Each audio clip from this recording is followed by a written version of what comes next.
Good afternoon. My name is Tom Holman. I'm the Director of Immigration and Customs Enforcement. It is an honor to be here today. I appreciate the opportunity to join Attorney General Sessions and thanking our many law enforcement partners throughout Miami-Dade County for their partnership with us. We're working hand in hand with the Department of Justice when it comes to enforcing our immigration laws and protecting America. I want to recognize Mayor Carlos Jimenez, who is with us here today in the front row. Thank you for your leadership, sir. I understand that Juan Perez, the Director of Miami-Dade PD, couldn't be here today. I want to recognize his hard work to help establish this relationship.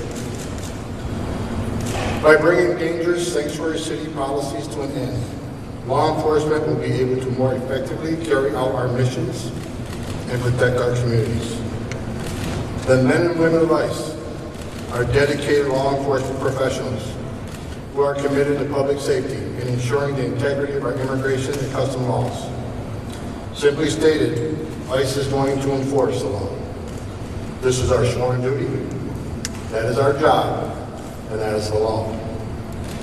To my fellow ICE officers and agents in the audience, I thank you for the privilege of serving beside you. A strong and active partnership with local law enforcement like we have here in Miami-Dade helps ICE accomplish our mission safely and effectively. Without cooperation between ICE and its local partners, effective law enforcement is nearly impossible, creating significant risk to both law enforcement personnel and the general public. Make no mistake, sanctuary jurisdictions pose a threat to the American people by refusing to work with ICE. Allowing egregious criminal offenders back onto the streets is reckless, and it puts everyone in the community at risk. Without question, it's much safer for everyone, including the arresting officers, if we take custody of a removable alien in a controlled environment of another law enforcement agency, such as a jail, where we know they don't have access to weapons. When an officer has to knock on the door to arrest a violent criminal on his turf, the dangers are immense, and the results can be catastrophic. There are 21,183 names on the National Law Enforcement Officer Memorial in Washington, D.C. Not one name should be added because of sanctuary city policy. Not one. There are thousands of victims of crimes committed by aliens who are in the country illegally. Those are preventable crimes. And there is no justification for releasing a public safety threat back into the public when they are already in the U.S. in violation of federal law and have committed yet another crime against our citizens and have the potential to reoffend. Just this morning, I got the most updated stat. As of July 31st of this year, nearly 10,000 criminal aliens that were released to the streets rather than being turned over to ICE have committed yet another crime against the citizens of this country. Preventable crimes, preventable victims. Here are just a few life examples of criminals we've been able to keep off the streets here in Miami-Dade because of the cooperation here. A Guatemalan alien charged with disorderly intoxication with outstanding warrants for lewd and lascivious conduct with a minor, a child, was not released to the street because of our cooperation here. A Honduran alien convicted of armed robbery, the known member of the violent Sueño street gang, does not walk in the streets. A Spanish alien charged with domestic battery by strangulation and has numerous criminal convictions to include multiple batteries, robbery, and drug possession does not walk in the streets. When local jurisdictions refuse to cooperate with ICE and knowingly shield criminals from immigration enforcement, they not only put officers and the public at risk, but they also create a magnet for more illegal immigration, encouraging aliens to pay smugglers to be taken to what they believe is a safe city. As a result, these policies help to bankroll the very criminal organizations that smuggle people, weapons, drugs, and criminals who want to do harm to this country. You can be sure, as long as there's those politicians that want to dangle the carrot of sanctuary city, many more people are going to die trying to enter this country legally. It is truly sad that there are politicians that care more about their political ambitions than they do about the very citizens they are supposed to protect. Let me be clear. Entering this country illegally is a crime. So is concealing, harboring, and shielding from detection those aliens who have illegally entered the United States in violation of immigration laws.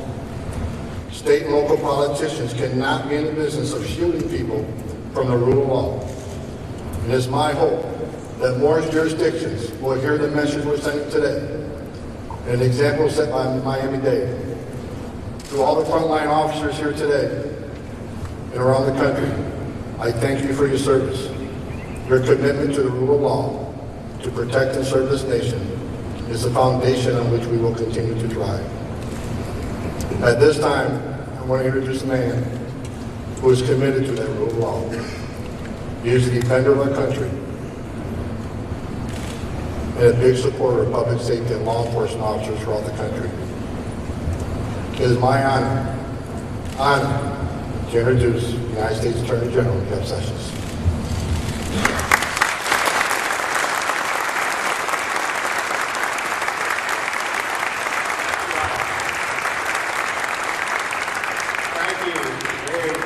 And Tom, thank you for your introduction and those comments. As you know, Tom Holman is he's a straight shooter. He does it like it is, and he's a man of action. He gets things done, and I'm pleased.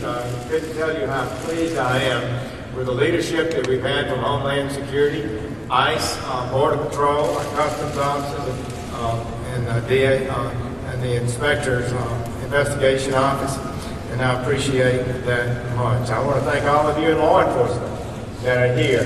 We know how important you are. We know that crime and public safety cannot be done without our state and local officials as well as federal. Mayor Jimenez, we appreciate you and your hospitality and leadership here. It was great to talk with you. I didn't realize he came up as a fireman. He understands public safety and understands what it's like to be out there at risk for your public, for the public and public safety. Had a good conversation with Marco Rubio this morning. We talked about a number of issues, and he expressed his regret he couldn't be with us today. I want to thank our acting United States Attorney, Ben Greenberg, who's been here, I see Ben. There he is, very good over here. So he and his team do a great job. And I got to tell you, we respect the United States attorneys. We know the value that they play in making this a safer and better country. And we're working hard to put together a great team of United States attorneys. Miami-Dade State Attorney Kathy Fernandez-Rundle is here, I believe. Is she here? She's been a great partner in helping us combat violent crime. So I again would say we're totally aware in this Department of Justice of the contributions that state and local law enforcement plays to public safety. 85% of law officers are state and local. We will not have improvements if we're not working hand in hand with that large cohort of people. The federal officers are fabulous. We have really additional capabilities that we can bring to bear. But collaboratively, that's how things work the best. We've had a tough weekend in Charlotte. I know you've all been following that. I want to thank the state and local people and the federal people that worked so hard since those tragic events there. We cannot, and in no way can we accept or apologize for racism, bigotry, hatred, violence, and those kind of things that too often arise in our country. I would say that the state people were engaged aggressively. Saturday night, the FBI was interviewing people in Ohio. They're moving aggressively in a collaborative way, using the interstate capabilities that the federal agents have, as well as the on-the-ground capabilities of our state and local law officers. So I'm honored to be in Miami-Dade with you today. And so I'm always impressed when I visit this area. The city keeps getting bigger, business is booming, and I recently read that Miami-Dade is one of the safest cities in America. That is good news indeed, and as you know, this was not always the case. When I became U.S. Attorney in 1981, and Stanley Marcus was Judge Stanley Marcus now was my cohort here. I remember the challenges that you faced. Violent crime surged, drugs were too prevalent. Police regularly recorded upwards of 500 murders a year, and the city was in danger of crumbling.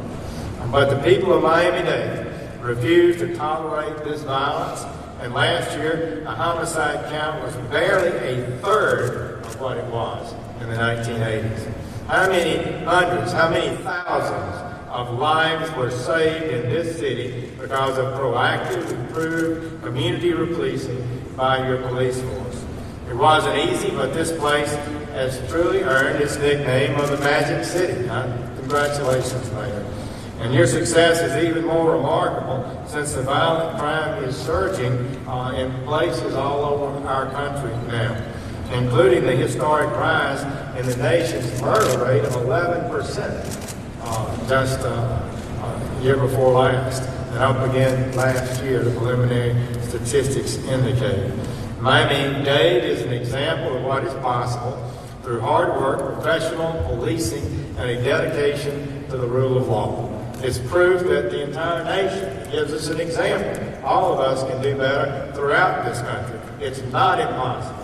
Crime is not some force of nature like a tide coming in. It can't be confronted or dealt with effectively. We can make a difference, in my opinion. I've seen it happen, and I know it can happen.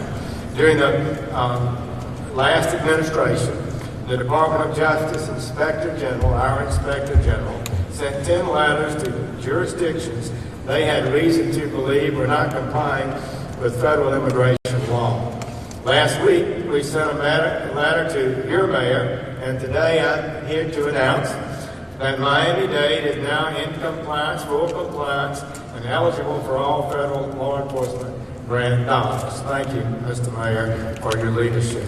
This is good news for law enforcement and for the citizens of Miami-Dade. It means more money for crime fighting. It means we're partners together in keeping everyone safe.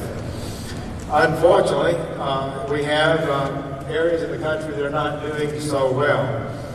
Chicago, that just sued us a couple of days ago, is not following this example. And this is give you some numbers that were surprising to me, and I think important for us to consider. Really, it says something and challenges all. In Chicago, a city of almost exactly the same 2.7 million person population of Miami-Dade, more than 433 people have been murdered just from the beginning of this year. They expect to hit over 700 by the time the year is out. That's more than 3 times as many as in Miami-Dade. Last year, Chicago's 2.7 million residents experienced more murders than the 12.5 million people who live in New York and Los Angeles combined. The Chicago Police Department also reported more than 4,300 shooting victims. In the first half of last year, violent crime across the nation increased 5%, but in Chicago it increased 24%. The most fundamental duty of government is to ensure the safety, which is a part of the liberty of its people. Respect for the rule of law has broken down. In Chicago, I suggest the so-called sanctuary policies are one sad example of that. Every year, too many American lives are victimized as a result of sanctuary city policies, whether it be theft, robbery, drugs, assault, battery, even murder. Here's how it works right now for us. After the police arrest an illegal alien in sanctuary cities, charge him with a crime, they fingerprint and book him in the jail.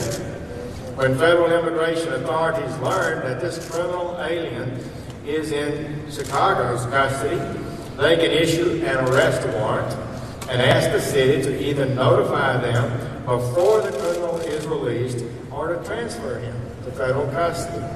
But the leaders in Chicago have made this a political issue and direct their police to refuse both these requests.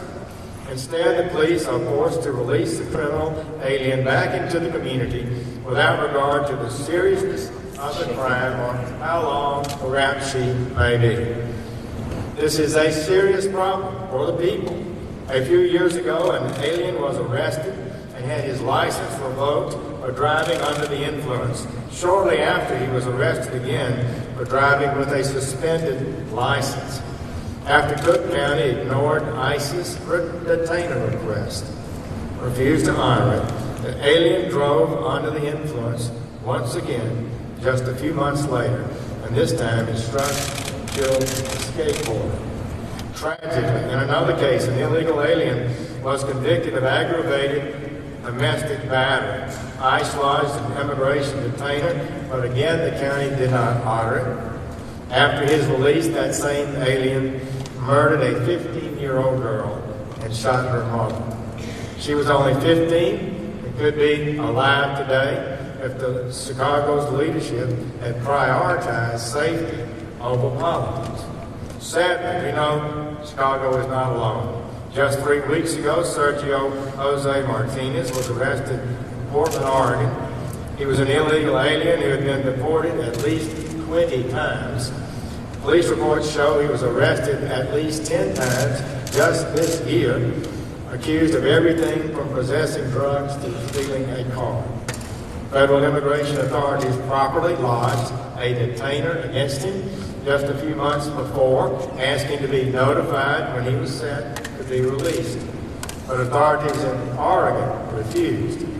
According to allegations, Martinez then broke into the home of a 65-year-old Portland woman by crawling through her bedroom window.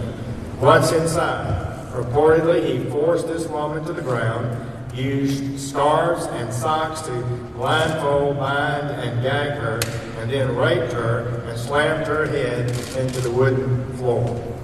How can these politicians hear this story and do nothing? How can they look in the eye and her into the eye and tell her they did nothing to stop this from happening? It's not an aberration, really. This is happening all over the country, as Tom indicated. These policies do far broader damage to the country than many understand. At its root, it is a rejection of our immigration laws and a declaration of open borders. They openly say, we are a welcoming city. Come into our city, and we won't even tell the federal police when you commit a crime if you're here unlawfully. It says if you enter the country last week with a criminal record and get to Chicago, for example, we will not even support deporting you even after you commit a serious crime against one of our citizens. This is lawlessness. It makes no sense as a matter of policy. It's not moral or legal. And these lawless policies do more than shield individual criminal aliens. They also shelter and protect lethal gangs and transnational criminal organizations, like the Latin Kings, the Bloods, MS-13. These predators thrive when crime is not met with consequences. This state of lawlessness allows gangs to smuggle guns, drugs, even humans across borders and around cities and communities. Sanctuary jurisdictions provide safe harbor for some of the most dangerous criminals in our country. That makes a sanctuary city, really, in a way, it's fair to say, it makes that city a trafficker, smuggler, or a predator's best friend. Now, I want to be clear about something. Local police are not the problem. They risk their lives every day in the service of law and the people they protect. The problem is these jurisdictions tie our police officers' hands and endanger federal immigration officers, as Tom said, when they're forced to pursue these criminal aliens outside of the jails and prisons. Yet these sanctuary jurisdictions have the gall to feigned outrage when their police departments lose federal funds as a result of their misfeasance or malfeasance. So we want to do everything that we can to help state and local law enforcement. President Trump has sent me an executive order. It was pretty simple. Reduce crime in America. That's your mission. Reduce crime in America. Not preside over some new rise after 30 years of decline in crime. And that's what we intend to do. But these grants we have can help in crime reduction. We want all cities to have them. But we cannot continue giving taxpayer money to cities that actively undermine the safety and efficacy of federal law enforcement and actively frustrate efforts to reduce crime in their own cities. So, if the people in Chicago and these other cities are concerned about losing money, I suggest not call me, call your city council and your mayor. The city's leaders have even gone so far as to claim that these sanctuary city policies help reduce crime by encouraging illegal aliens to report it when it happens, but no evidence supports that claim. To the contrary, I would note, for example, that in Chicago it had one of the lowest murder investigation clearance rates in the country. Only in 1 out of every 4 murders is a suspect even identified. Far from making the city safer, these policies likely make cooperation with law enforcement more difficult. If there are no real consequences for the criminal, no witness will risk their life to report the crime. They come forward, report a crime, the criminal's back in the street in front of their house the next day. This is not something people want to see happen to them. It means criminals walk free and victims must suffer in silence. And what does it say to the most vulnerable communities when even the police are unable to keep repeat violent offenders off their streets? Rather than acknowledge soaring murder counts or the heartbreaking stories told by victims' families, this city, Chicago, has chosen to sue the federal government. The mayor complains that our focus on enforcing the law would require, quote, a reordering of law enforcement practice in the city. But that's exactly the point.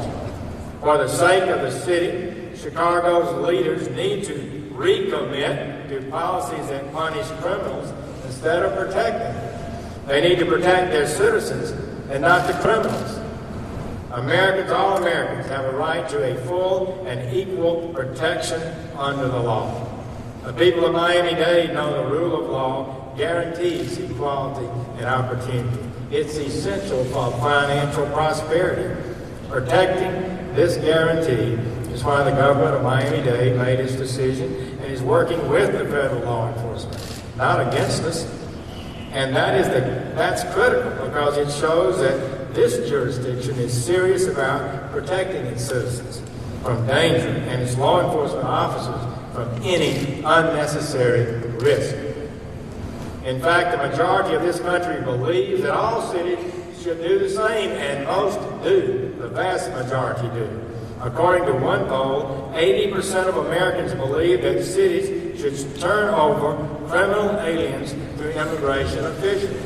Certainly, I'm not surprised at that. Leaders in jurisdictions like Miami-Dade, Lansing, Michigan, Westchester County, New York, believe it too, which is why they have stood up for the people they serve by choosing the rule of law.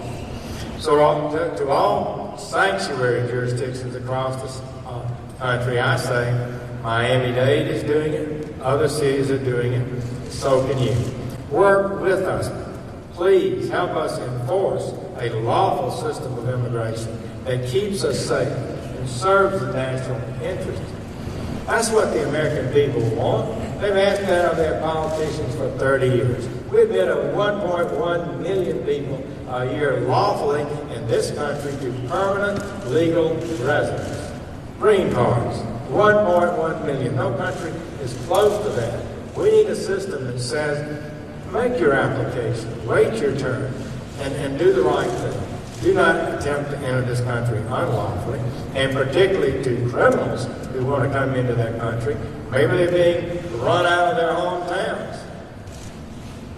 We don't have no obligation to admit or to allow such people to stay in the country.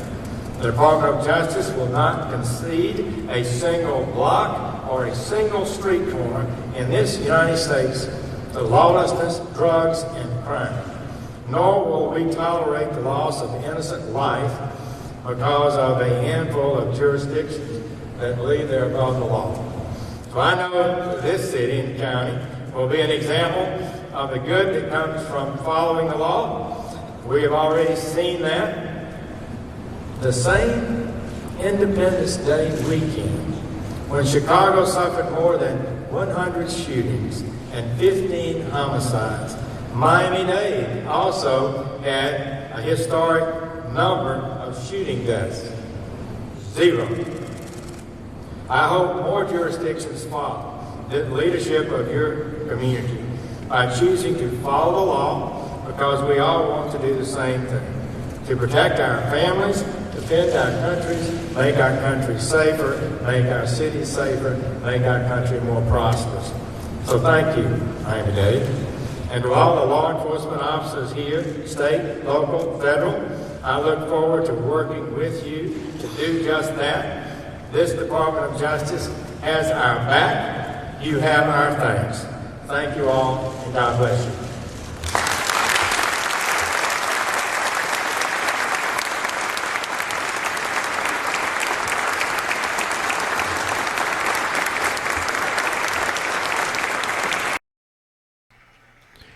All right, folks, so thank you very much for joining us and choosing us as your stream of choice.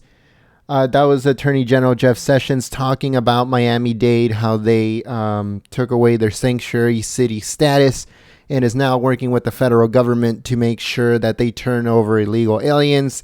They keep them in jail after they're set for release, so that way it can give ICE a little bit of time to come and pick them up. So...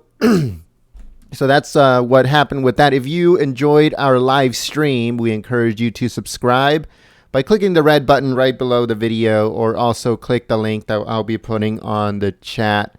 So if you guys want to join us next time and get a notification on when we go live, make sure you guys subscribe and you also smack that like button. We have a lot of stuff that's going on right now, folks. It's pretty ridiculous. If you guys missed it earlier, we have been, just like Diamond and Silk and others, we have been completely demonetized from our videos. And, you know, before this, the Jeff Sessions speech started, I actually received the email regarding this. Let me show you guys real quick, because I was talking about this earlier, but let me show you. So these are our videos. As you guys can see, they're demonetized. Okay, and they're going like this, one by one, demonetizing them, little by little, everything. Right now, we counted. We have over 150, I think. It's around 150 of our videos getting demonetized. But let me show you guys real quick something else that they're doing. This is something, if I want to get a review, okay, it says that they are now only able to review videos with at least 1,000 views in the past 7 days. It says, we'll review your video when it reaches that threshold to give you a final decision within a week.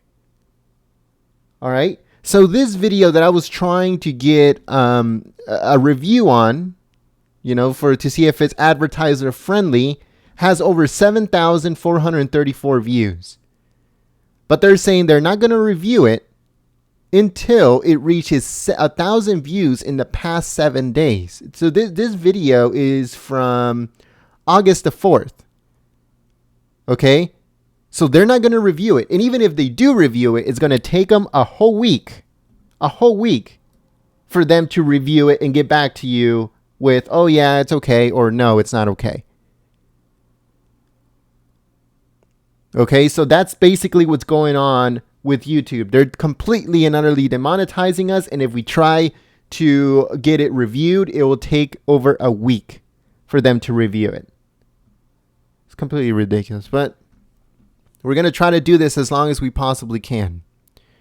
But at the same time, we need money to stay alive, and we can't survive if they're demonetizing like this and taking weeks for them to get back to us. So it's pretty crazy stuff. So anyways, if you're new to the channel, subscribe. I'll see you guys next time. And if there's any more streams or anything like that, we'll try to stream it, and stay tuned for more. Go to goldenstatetimes.com/news for news articles that we're going to be covering. And thank you very much for watching. If you're new, subscribe, and I'll see you soon. Peace.